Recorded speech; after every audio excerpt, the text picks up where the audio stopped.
అధికారం లేకపోతే ఎవరికైనా సరే కష్టాలు తప్పవు. అది రెగ్యులర్‌గా మనం చూస్తున్న అంశాలే. వైఎస్ఆర్‌సీపీకి కూడా అదే పరిస్థితి ఈరోజు ఆంధ్రప్రదేశ్‌లో ఉంది అంటే, అవును అనక తప్పని పరిస్థితి. ఎందుకంటే 2019 నుంచి 24 వరకు వైఎస్ఆర్‌సీపీలో ఉన్న ముఖ్య నేతలందరికీ కూడా ఇప్పుడు టెన్షన్ మొదలైంది.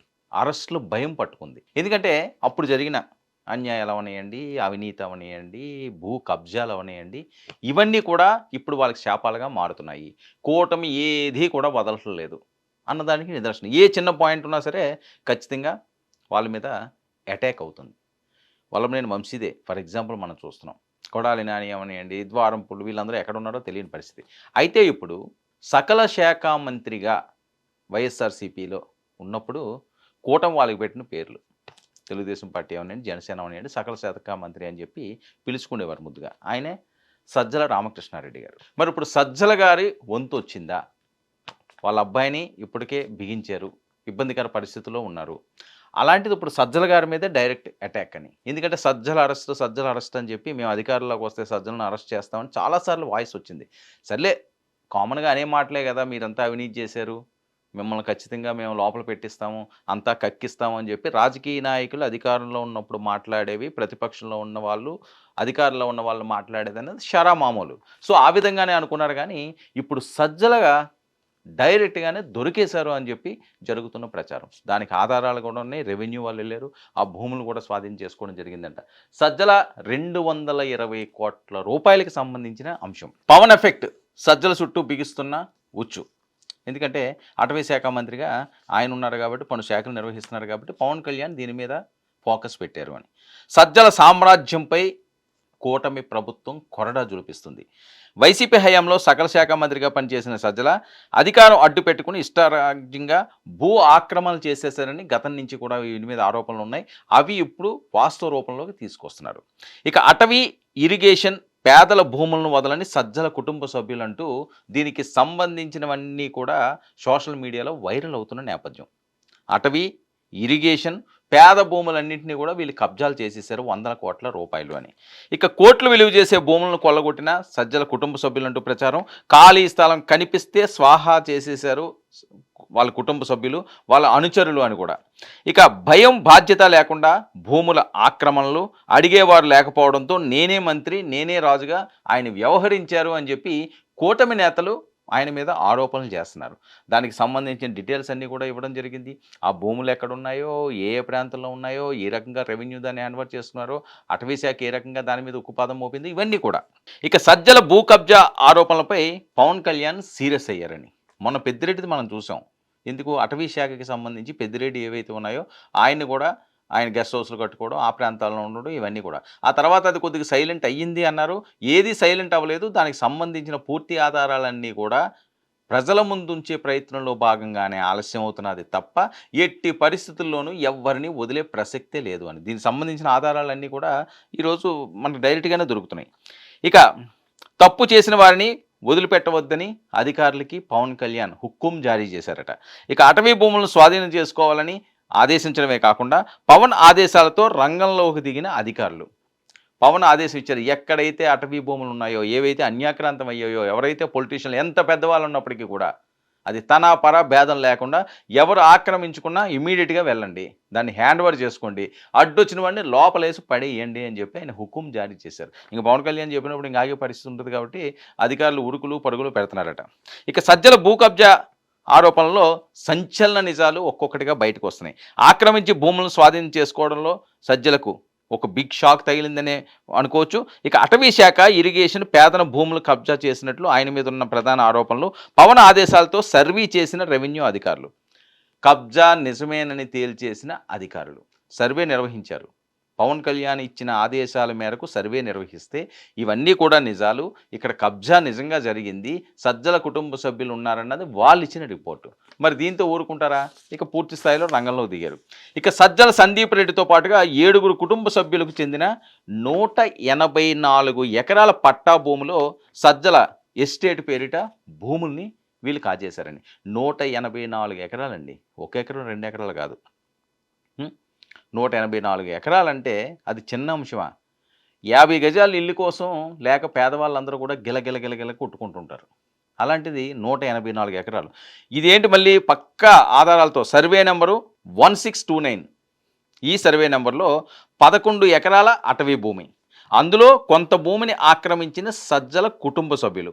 ఏళ్ల తరబడి వైసీపీ నేతల ఆక్రమణలోని ఈ భూములు ఉన్నాయట. 1629లో సర్వే నెంబరు 11,000 ఎకరాల అటవీ భూమట. అందులో కొంత భూమిని అంటే 11,000 ఎకరాల అటవీ భూమిలో 184 ఎకరాలు వీళ్ళు కబ్జా చేశారని వీళ్ళ మీద వస్తున్న ఆరోపణ. ఏళ్ల తరబడి వైసీపీ నేతల ఆక్రమణలో ఈ భూములు ఉన్నాయట.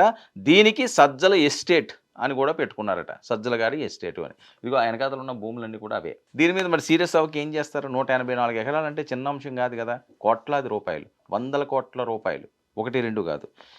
ఇక కడప జిల్లా సీకే దిండి మండలం సుగాలిబిడికి సమీపంలో ఈ సజ్జల ఎస్టేట్. ఇక సజ్జల ఫ్యామిలీ కబ్జాల చెర నుంచి భూములకు విముక్తి. 63.72 ఎకరాల స్వాధీనం చేసుకున్న అధికారులు. 184 ఎకరాల పట్టా భూములో సజ్జల పేరిట ఈ భూములు ఉంటే ఇందులో 63.72 ఎకరాలు స్వాధీనం చేసుకున్న అధికారులట. కడప జిల్లా సీకే దిండి మండలం సుగాలి బడికిలో ఈ భూ ఆక్రమణలు జరిగినట్లుగా రెవెన్యూ అధికారులు చెప్తున్నారు. ఇక భూముల్లో హెచ్చరిక బోర్డు పెట్టిన అధికారులు. 25 ఎకరాల అటవీ భూములుగా గుర్తింపు, మిగిలినవి ఇరిగేషన్ అసైన్డ్ భూములు. చెరపట్టిన భూముల విలువ 220 కోట్ల రూపాయలు. అక్షరాల ఈ ల్యాండ్ వర్క్ చేసుకున్నది 63 ఎకరాలు. మరి 184 ఎకరాల్లో మరి వీళ్ళు ఎన్ని సొంత భూములు ఉన్నాయి? వీళ్ళు మరి ఎక్కడి నుంచి ఈ భూములు వీళ్ళకి సంక్రమించినాయి, లేకపోతే వీళ్ళు కొనుక్కున్నారా? ఇవన్నీ కూడా తేలాల్సిన అవసరం ఉంది. 63 ఎకరాలే కాకుండా 25 ఎకరాలు అటవీ భూములుగా గుర్తించారు. మిగిలినవి ఇరిగేషన్ అసైన్డ్ భూములుగా కూడా వీళ్ళు పేర్కొనడం జరిగింది. 184లో ఒకవేళ 64 ఎకరాలు పోయినాయి అనుకోండి, ఇంకా 120 ఎకరాలు. మరి 120 ఎకరాల్లో కూడా కబ్జాలు ఏమైనా జరిగినాయి? ఈ 64 ఎకరాల చిల్లర ఈ భూమే 220 కోట్లట. అంటే చూడండి, ఒకవేళ మరి ఇంకా ఈ 120 బ్యాలెన్స్లోని ఆయన పేరు మీద 184 ఉన్నాయి కాబట్టి వాళ్ళ కుటుంబ సభ్యుల్లో మిగతా బ్యాలెన్స్లో ఉంటే ఎన్ని వేల కోట్లండి అది. ఇది పరిస్థితి. ఇక భూముల్లో హెచ్చరిక బోర్డులు పెట్టేశారు. హెచ్చరిక బోర్డులు పెట్టడమే కాకుండా చెరపెట్టిన భూముల విలువ 220 కోట్లు అని చెప్పి అధికారికంగా చెప్తున్నారు. ఇక కబ్జా భూముల్లో ఏమేమి పండిస్తున్నారంటే వీళ్ళు అరటి, బొబ్బాయి, జామ సాగు, గెస్ట్ హౌస్లు, షెడ్ల నిర్మాణాలు. గెస్ట్ హౌస్లు ఖచ్చితంగా ఉండాలి కదా. ఇంత పెద్ద భూమి ఉన్నప్పుడు గెస్ట్ హౌస్లు లేకపోతే ఇలాగ సేద తీరడానికి ఉండాలి కాబట్టి గెస్ట్ హౌస్లు అవి కూడా నిర్మించుకున్నారు. సొంత దాని మీద ఇటువంటి గెస్ట్ హౌస్లు నిర్మించుకున్నా పర్లేదు, వాళ్ళు డబ్బులతోటి ఎలా జలసాలు చేసినా పర్లేదు. కానీ అటవీ శాఖకు సంబంధించిన భూములన్నింటినీ కూడా 67 ఎకరాల చిల్లర, 64 ఎకరాల చిల్లర భూమిని తీసేసుకోండి, మేము గెస్ట్ హౌస్లు కట్టుకుంటాం, మేమేమోని పళ్ళు పండిస్తాం, జామ పళ్ళు పంపిస్తాం, బొబ్బాయి పళ్ళు పండిస్తాం, ఆరోగ్యాన్ని కాపాడుకుంటాం, పళ్ళు తినంటే ఊరుకునే పరిస్థితి ఉంటుందా? సో అధికారం ఉన్నప్పుడు అన్నీ చెల్లుతాయి, అధికారం లేనప్పుడు ఏది కూడా వదిలే పరిస్థితి లేదు. ఈ రకంగా వేసేస్తారు. ఇక సజ్జల ఆర్థిక మూలాలను టార్గెట్ చేశారా అని వస్తున్న వార్తల నేపథ్యం. సజ్జల్ని పూర్తిగా ఆర్థిక మూలాలు, వాళ్ళ అబ్బాయి అనే అంశంలోనే ఆయన కొద్దిగా ఇబ్బందిగా ఉన్నాడు. ఇప్పుడు డైరెక్ట్గా ఈయన్నే హిట్ చేసేస్తున్నారు. ఆయన ఆర్థిక మూలాల మీదే టార్గెట్ చేశారు, దాని మీదే దెబ్బ కొడుతున్నారని. ఇక భూముల వ్యవహారంలో అరెస్టుల పర్వానికి శ్రీకారం చుడతారని ప్రచారం. ఇంక భూముల పర్వంలో అరెస్టుల పర్వం అన్నది ఇంక తప్పేది కదా. ఎందుకంటే జగన్మోహన్ రెడ్డి గారు అరెస్ట్ అని గత రోజులుగా పెద్ద ఎత్తున ప్రచారం జరుగుతున్న నేపథ్యం. ఏదైతే లిక్కర్ స్కామ్కి సంబంధించి విపరీతంగా కోట్లు వెళ్ళిపోయినాయి, లక్షల కోట్లు వెళ్ళిపోయినాయి. ఇవన్నీ సరే ఏమవుతాయో ఏమన్నది న్యాయస్థానాలు చూసుకుంటుంది. మనం ఇప్పుడు దీని మీద డిసైడ్ చేయలేం. కానీ ఇప్పుడు రెవెన్యూ అధికారులు డైరెక్ట్గా వెళ్ళారండి. 64 ఎకరాల చిల్లర భూమిని వాళ్ళు స్వాధీనం చేసుకున్నారు, బోర్డులు పాతారు. ఈసారి ఇందులోకి ఎవడన్నా అడుగు పెట్టామంటే కాల్ తీస్తామంటున్నారు. మరి ఇంకేంటి, ఈ 220 కోట్లు అని చెప్పి వాళ్ళే చెప్తున్నారు. మరి ఎక్కడి నుంచి వచ్చినాయి ఇవి? దీనికి ఆధారాలు ఎక్కడ ఉన్నాయి? ఇవన్నీ కూడా సజ్జల గారు చూపించాల్సిన అవసరం. సజ్జల గారే కాదు, తెలుగుదేశం పార్టీ వాళ్ళు ఎలా చేసినా, జనసేన పార్టీ వాళ్ళు ఎలా చేసినా ఖచ్చితంగా ఈ భూ బకాసుల నిగ్గు తేల్చాల్సిన అవసరం ఉంది. ఇక సజ్జలపై కూటమి సర్కార్ కఠిన చర్యలకు దిగుతుందంటూ ప్రచారం, త్వరలో అరెస్టు చేయబోతున్నారని. భూ కబ్జా ఆరోపణలపై సంచలన నిర్ణయానికి వచ్చినట్లు అందుతున్న సమాచారం. ఇక ప్రభుత్వానికి పూర్తి నివేదికలు ఇవ్వనున్న అధికారులు, ఎస్టేట్లో రెవెన్యూ అటవీ శాఖ అధికారుల పరిశీలన. సజ్జల ఎస్టేట్లో ఎవరెవరు వెళ్ళారు? రెవెన్యూ అటవీ శాఖ సంయుక్తంగా వెళ్ళి అక్కడ పూర్తిగా అధికారులందరూ కూడా దీన్ని పరిశీలించిన తర్వాత బోర్డులు పాతారు. ఇక సజ్జల భూ కబ్జా ఆరోపణలపై పాదయాత్రలో ప్రస్తావించిన లోకేష్ కూడా ఆల్రెడీ దీని మీద ఉప్పందించారు. ఆయన రెడ్ బుక్లో మొదటి పేరు ఈందే అయ్యి ఉంటుంది. ఎందుకంటే చాలామంది పేర్లు రాసుకుని ఉంటాడు ఆయన. అధికారంలోకి రాగానే స్వాధీనం చేసుకుంటామన్న లోకేష్ పాదయాత్ర టైంలోనే వీళ్ళ దగ్గర ఇన్ఫర్మేషన్ ఉన్నది. కొంతమంది రాజకీయ నాయకులు ఎలా ఉంటుందంటే, ఏదన్నా ఒక మాట మాట్లాడారనుకోండి, ప్రసంగాలు చేసినప్పుడు పబ్లిక్ మీటింగ్‌లోని, దానికి ఎక్కడో దగ్గర మూలాలు ఖచ్చితంగా ఉంటాయి. లేకుండా అలా వేగ్‌గా మాట్లాడరు. ఆ రోజు అన్నావు గదా! ఇప్పుడేం పీకేవిరా అంటారు. సో, ఆ మాట అనిపించుకోవడం ఇష్టం లేక, ఏదైనా ప్రచారానికెళ్ళినప్పుడు అక్కడ పూర్తి స్థాయిలో ఆ చిట్టా అంతా కూడా వీళ్ళ దగ్గర పెట్టుకుంటారు. ఇదిగో మీ ఊర్లో ఇలా జరిగింది గదా! మీ ఊర్లో ఇలా జరిగింది గదా! అని జగన్మోహన్ రెడ్డి గారు మాట్లాడతారు, పవన్ కళ్యాణ్ గారు మాట్లాడతారు, చంద్రబాబు నాయుడు మాట్లాడతారు, లోకేష్ మాట్లాడతారు. ఎందుకు మాట్లాడతారు అంటే, వాళ్ళ దగ్గర పక్కా సమాచారం ఉంటుంది. కానీ అధికారం లేనప్పుడు దాన్ని ఏమీ చేయలేరు. సో, అధికారం వచ్చిన తర్వాత ఇవన్నీ కూడా తవ్వుతుంటారు. ఆ తవ్వకాల్లో సజ్జల గారి భూభాగోతం బయటపడింది. 64 ఎకరాలు, 220,00,00,000 మరి ఇలాంటివి ఇంకా రాష్ట్రంలో ఎలాంటి కబ్జాలు జరిగినియి, ఇంకా ఏ ఏ ప్రాంతాల్లో ఉన్నాయి, ఇవన్నీ కూడా నిగ్గు తేల్చే పనిలో కూటమి పడింది.